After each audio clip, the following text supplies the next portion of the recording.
like to challenge myself. I like to take on the biggest, the best. I said anyone, anytime, any place. I truly mean that. And I'm here to go out there and shock the world. I know what I'm capable of. I see him and what he's capable of. And we're going to go to war, and we'll see the best man that will win. But people say, oh, he's out of his mind, all of these things. I've gotten to where I'm at today because of delusional optimism.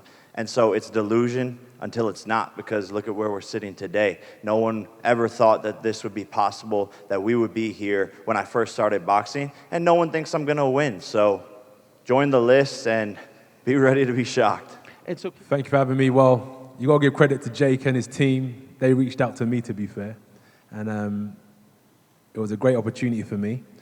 So it's an opportunity for me to fight. I wanted to take 12 months out of the game, and I'd done that. And then it was time to get back to work, so I was planning on fighting anyway. And actually, I would have been fighting this weekend if I had it my way. And this opportunity presented itself, and I said, yeah, why not? It's great. I think it's massive. It's colossal. It's making big news. We're bringing marketability together with ability. Those two worlds collide. You got Jake Paul versus Anthony Joshua, and we're here in Miami.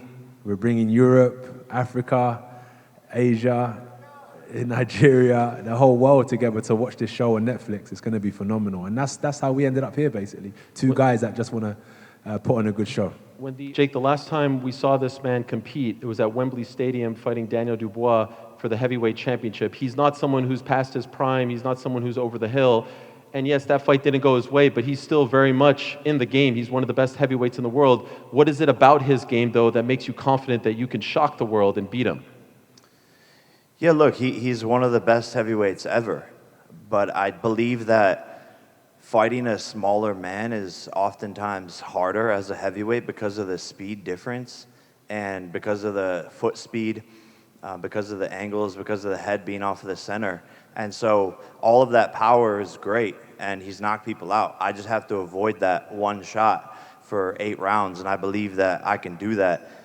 So when I'm bouncing around the ring, jabbing, weaving, and doing all of these things, I know I can pick them apart and score points and make this a very, very big contest. People say, oh, I respect Jake Paul for getting in there. No, respect me because I'm about to win. Anthony, let's address the naysayers if we can. And a lot of them seem to come from your home country for whatever reason. When this fight was being worked on, Anthony's ruining his legacy. He shouldn't be in there with Jake Paul. He should be fighting the top dogs. If it goes past 2 rounds, you know, it's a stain on his resume. It's a stain on his legacy. What do you say to the people who say you shouldn't even take this fight, let alone even what happens if it goes past the 2nd round like the Ngannou fight did, that this is now a stain on your legacy? You know what I learned? I just address people that are for me. I don't address people that are against me. Basics. You know, people say, what do you feel about negative comments? I say, why am I worried about negative comments for? Why am I worried about people that don't believe in what I'm doing? I just focus on people that believe in me, that are supporting me, and that's it if I'm honest. So I ain't got nothing to say to those people because they don't even come into my psyche. That's fair. I saw when Jake was sitting down, like you were locked in on him. You were zeroing in on him. I would imagine maybe one of the first times you've seen him in person. I want that chain. Okay. That shit's dancing. That chain is dancing. You know what I mean? I'm like, give me that. We going to war, baby. This 50 cal's going in your head. Perhaps the chain on the line as well? No? No? I'll put the chain on the line. Don't say that. I'll put the chain on the line, but you got to put something on the line. I'll put my chain on the line. 8 months ago. Okay, so what took so long after getting cleared to get a fight? So what I done after my last fight, it's been a whirlwind, this boxing. So I've been trying to create businesses on the side and what I've been doing. So after so many years, where I'm a CEO of businesses and I'm boxing, I've decided to shut down a lot of businesses so I can put all my energy into sports. So I took 12 months out of the game, realigned my vision board, and consolidated a lot of things, trimmed down my team, and I said I need 12 months to do that. So I took 12 months out of the game. We was moving at 100 miles an hour with my blinkers on. So then I took my blinkers off, looked at the landscape, and I just changed a lot of things in my life. It took a bit of time, but I said I need 12 months, and now we're here. So 12 months out of the game, and from September 21st, if you think about it back then, to now, December, that's 3 months. So most people take about 8 to 12 weeks to prepare for a fight. So this was like a preparation for a fight, basically. So this will be my first prep and fight in December. And are you still being trained by Ben Davison, Lee Wiley? Will Ben be in your corner on the 19th of December? So no, I won't be trained by Ben Davison. I said that London's a bit distracting for me. So I was invited to train with Team Usyk. So I've been in Spain. We've been doing some good training out in Spain. And I think he's one of the best in the world. Not I think, he is one of the best in the world. And it's not all down to him, it's also down to his team that's around him. So I linked up with them, and getting an insight to how someone who's achieved so much has been phenomenal, man. It's been a great experience and it's very challenging. Wow, I did not know that. So who will be your head trainer on the night? Igor. Okay. And how long have you been with them? A couple months now. Couple months? Yeah. In the darkness, in secret? No, it's not a secret. Are you sparring with Usyk? No, I don't spar with Usyk. Okay. Usyk's, he's training somewhere else at the minute, but he's been in camp, but he's in and out of camp. Yeah, if I'm going to be honest, I'm going to break his face, I'm going to break his body up, I'm going to stomp all over him. That's my mentality, right? That's a fighter's mentality, and I know what's in my heart, I know what's in my mind, and I'm here to compete. I'm here to prove myself that I'm the better fighter, so I'm looking forward to it, and I'll do that until I finish fighting, no matter who it is. Who are those opponents lined up for you in 2026? My focus is on Jake Paul. Okay, all right, fair enough. Is that true, though? Do you have those 2 fights lined up already? They're not signed, they're not sealed, but they're opportunities, really. They're just opportunities in the game. But my main focus as signed and sealed is Jake Paul, so that's all I've got in front of me. Do you agree with the assessment that if this fight goes longer than the Ngannou fight, it's kind of a... No, Jake's a completely different fighter to Okay. Ngannou. Ngannou and Jake are completely different animals, so I can't compare the two together. Ngannou never boxed before either, Jake's boxed before. They're just different. Ngannou's a lot more slower, but a lot bigger and more powerful. Jake's quicker.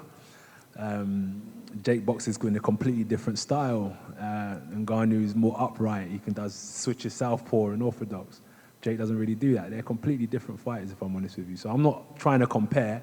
At the end of the day, it's just what happens at the end of the night. I'm not in there to try and knock Jake out in 10 seconds or 8 rounds. I'm going to go in there and do a job. I'm going to want to hurt him. You know, I'm going to want to really hurt him in the ring. If that's what I want to do. That's what I'm here to do. And Jake mentioned the Andy Ruiz fight. Up until now, that's your only fight in America, pro fight in America. Do you view this as an opportunity to right that wrong, to reintroduce yourself to the American public? No. I'm here for a job. I'm not here to reintroduce myself to nobody. I'm not here for any of that. I'm here to fight Jake Paul. That's it.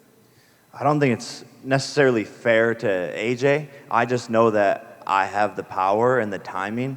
It's the shots that you don't see coming that knock people out. And I'm a tricky knockout artist that people don't give me enough credit for. I've won knockout of the year. So he has to be careful. And I do have the timing, the speed, and the tricks up my sleeve to be able to hit a shot on this guy that he doesn't see coming that can put him to sleep 1,000%. Oh, my dear. It's. What do you think? What do I think? Yeah. You're asking my opinion? Of course. No one cares about my opinion. We care. You're on the podcast talking about your opinion all day. That is true. Please check it out. It's called The Ariel Helwani Show on Uncrowned. I can't believe that we are standing here, honestly. Yeah. I give him all the credit in the world. Oh, you don't give me no credit. Well, no, I'm going all the credit in the world. And I've been one of your biggest supporters and backers. I think you are disrespected and mistreated in the UK. Why I don't. why I do you always focus on the negative They're for? always because they focus on the negative, and I think Don't that you focus on the deserve negative, credit people, trust for me. taking this and not subscribing to the notion that There's this people is, out there that give me credit. Okay, We focus on those people. You are one of the greatest heavyweights of all time. You're one of the faces of boxing, not just UK boxing. You have sold out multiple stadiums. Your win over Vladimir Klitschko is one of the all-time great moments. You're an Olympic gold medalist. The fact that you are taking this challenge and not saying that you are above the challenge. No, to I'm me not above the says challenge. I've that got to work hard. Says a lot about you. Yeah, that's what I've got to work hard. I've got to keep my head down. I've got 4 weeks. I've got to put the work in. I'm not here to announce myself to the public. I've got to come in under the radar, do the promotional agreements that I've signed up to do, nothing more, nothing less, and get the job done.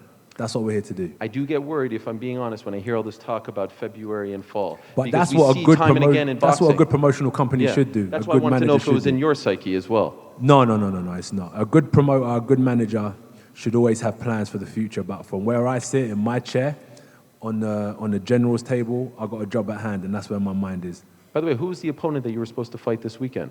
He's in Jake Paul's camp. Who's that? What? Yeah. Who is it? Is he in here? Jake Paul's camp. What's his name? Cassius. Okay. And where was Yeah. that supposed to be? In Already Riyadh? whooped that ass. Sorry, Cassius. Oh, damn. Where was got that a- supposed to be? He got a broken knee right now. Where was that supposed to be? That was going to be in Saudi Arabia. Okay. Yeah, so we had a good plan lined up to fight in Saudi Arabia. Get on there, big, like, not even announce it, but like just turn up, ring walk. What's he doing? No announcement. Wow. And build that momentum again. All right. Thank you. Just real quick for AJ, when this offer came on your table, did you take it seriously? Did you think it was a joke? What was your reaction when you first No, got it? I take it seriously. He's a conqueror. His mentality is solid. It's better than Tyson Fury's. He's sitting here. So I take him seriously. I give him the respect he deserves. Mentally, I'm going to give him the respect he deserves in preparation. Thank you. By the way, for all these years, we always talked about Jake versus KSI and AJ versus Tyson Fury. Who would have thought in the year 2025 we would get Jake versus AJ? And the other, it's a weird world. Go ahead, my friend. Hello, Ryan Sungli at BoxingScene.com here. My question is really for both fighters. I've seen odds that have Joshua listed at a minus 1,100 favorite. On one hand, few are picking Jake to win, so he can't really lose in the public's eye because of how audacious this fight is. But then on the other hand, if Joshua doesn't blow him out, some people will look at it as an unofficial W for Jake. My question to both men is, who has more pressure on them going into this fight? 100% Anthony. Yeah, 1,000%. This is something that's going to weigh on him, right? Like, because of what you said, I'm going in there, I can fight free. If he starts getting touched up and losing rounds, I think the cookie will crumble. Do you agree? Whatever he said, we'll see if the cookie crumbles. I don't know what to say. I'm confident in myself. Like, I'm not focusing on him. I just know what I can do, and I can't wait to show it. I'm not going to crumble. I'm solid. I've been through wars, and I'm still standing super strong. I align myself with some of the greatest coaches and greatest fighters in the world because I have that hunger, that desire. Every time I've been knocked down or been in trouble when I was younger, came back 3 years later, got to the Olympics. Get in trouble again before the Olympics, 3 years later, become world champion after 16 fights. Win all the belts, get beat by Ruiz, come back and unify the division for the second time. It's just constantly drives my focus and my hunger to get better. So I'm going to be a tough man to break down 100% come December 19th because I've been building myself over the last year. I ain't been sitting back. I've been working. Love it. The great Gareth A. Davies is here, everyone. It's a big deal when he shows up, the Warlock. The floor is yours.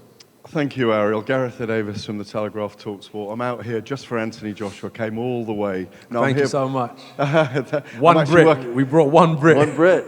The only I'm working one. on a bare knuckle event, BKB, tomorrow night. Is that as how well. many? Then How we've got many? more. Yes. Where's my Brits in the house? Yeah. Let's go.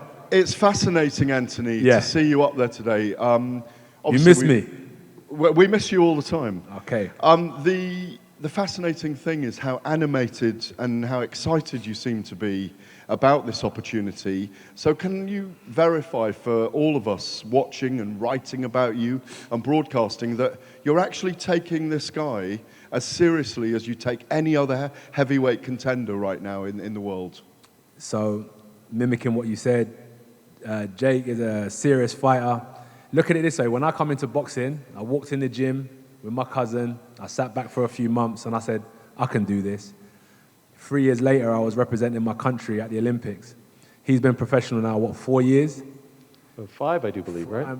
5 years, yeah? So after 3 years, I was the underdog. No one believed in me. I came up and fighting the best in the world.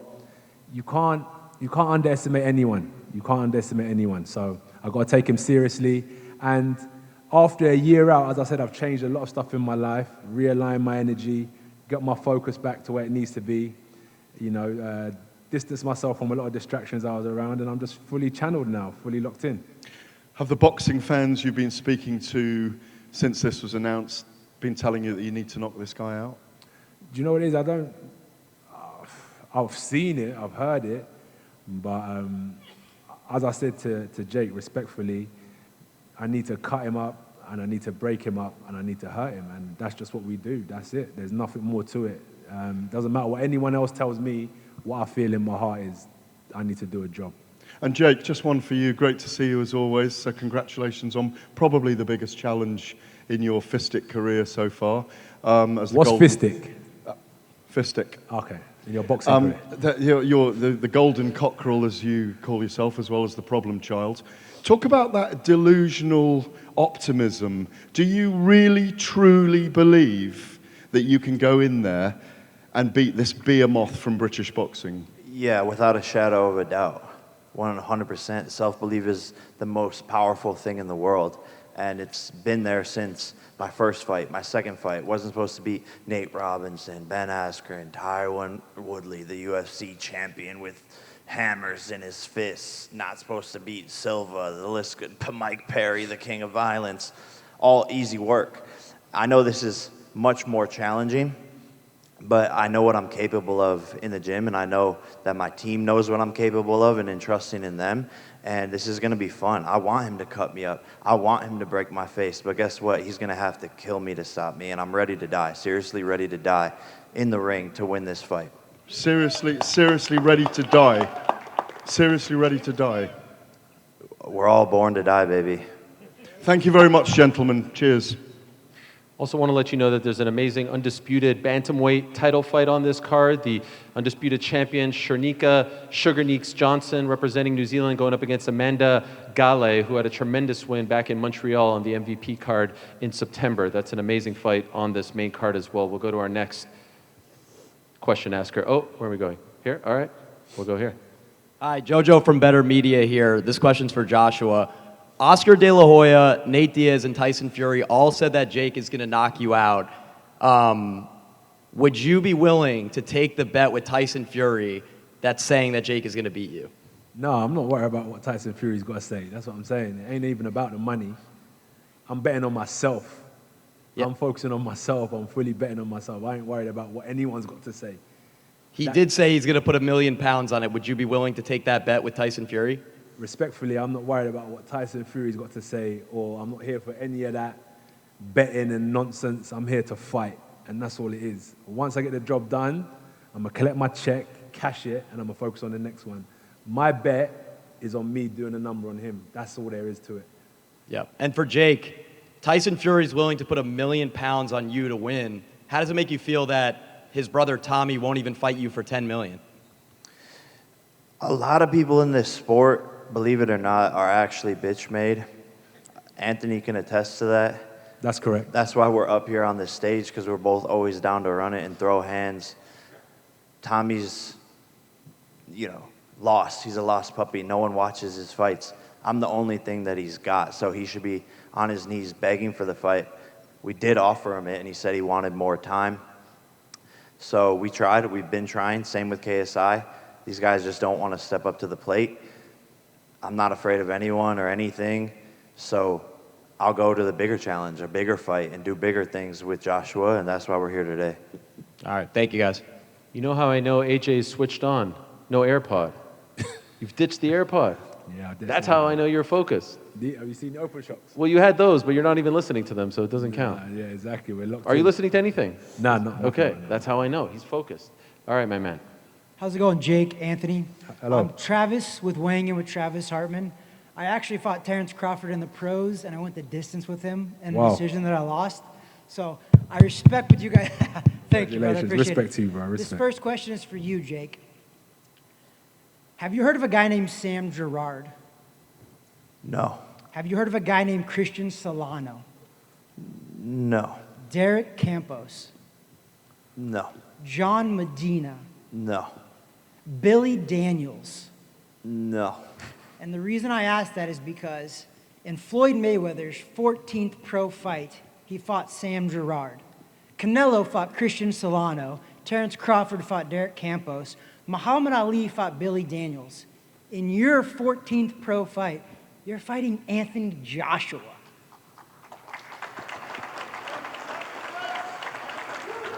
How does that make you feel? Man, we've been different. We've been pushing boundaries, and that's what I'm really here is to be a beacon for kids out there to take inspiration from. That's one of the biggest things and goals I have in my life is to show people what the power of self-belief and manifestation and hard work and discipline and where it can take you, and to take risks. And even if you fail, right, lose to Tommy Fury, get 10 times better, 10 times bigger, and now we're sitting here today, and to me, Tommy Fury's light work in terms of a boxing match now. And so I'm here to inspire kids and do things differently and be a disruptor. You're disrupting the sport for sure. Anthony, you're fighting in an 8-round fight. It's your first one since 2015, and you're probably going to set an all-time record of making the most money for an 8-round fight. You fight only 10 and 12-round fights. Why fight an 8-round fight? Why not push for a 10-round fight or a 12-round fight with a guy who doesn't have as much experience going that long like you do? So you got to look at what works contractually and what the things are that are going to get this fight over the line.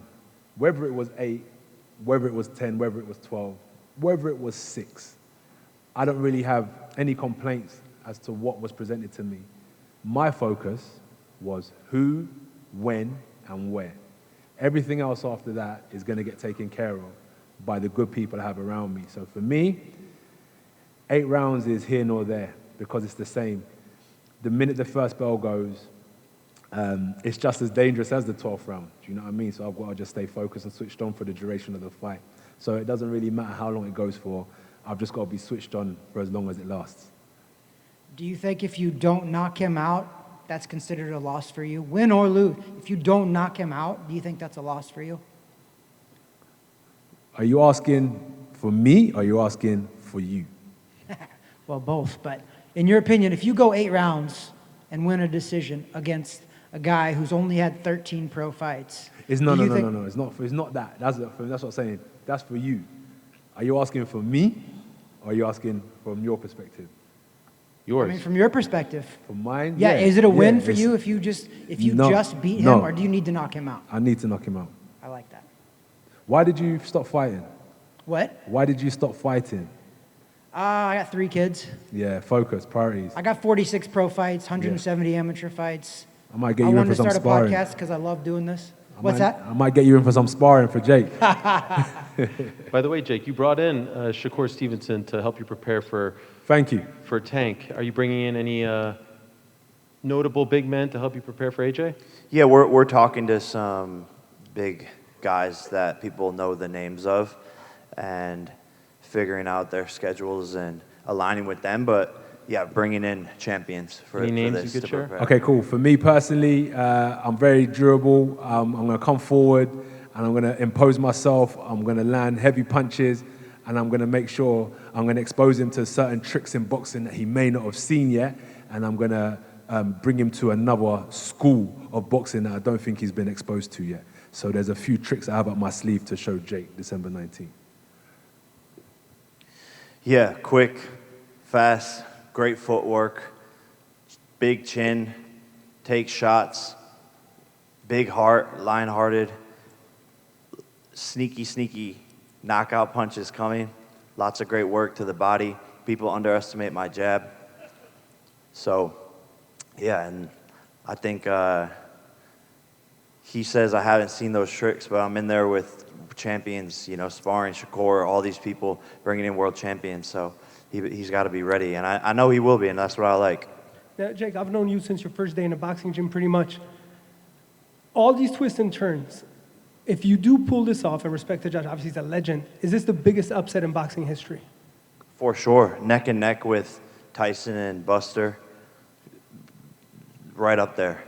Biggest stage. This will probably be the second most viewed fight in the history of boxing behind me and Tyson, and I'm going to go in there and win and shock the world. And Anthony, if you win, what does that say? Massive, big news. Big news. That's why I wanted to take this fight, is because I knew the opportunity that it presented in the build-up and the aftermath of a victory as well. So it's a great opportunity for me to announce myself as a dominant figure once again, as I did with Francis Ngannou different fighters, but that same mentality. Go in there and showcase what you can do. Thank you, guys. You know, it's big when your biggest detractor, Jake, Dana White, is saying he's going to tune in. So you know it's cutting through. He watches all my fights secretly. Oh, okay. All right. Fair enough. There was one more that AJ. Yes, my man right over here. You'll be the final one. Max Calendar with the Spit Bucket Podcast. Thank you both for coming to Miami. We're really excited to see both of you. I want to ask a question for Anthony Joshua. Every time you've taken a defeat in your career, you've come back better, stronger, more motivated, and looking explosive. What does that set in you each time you take a loss, and how motivated are you to take on Jake Paul in this bout? It's that grit. I want to be up just as much as people want to see me down. The negatives, the people that don't believe in me is how much I want to be where I need to be. I'm just hungry, devoted, dedicated, and that's why I'm chasing. Give me more. All right, cool. Ben Davison, phenomenal coach. All right, you know what? Usyk, Ben, what do you think? Ben said 100%. That's a great move. Went out there, spent time with the three-time undisputed champ.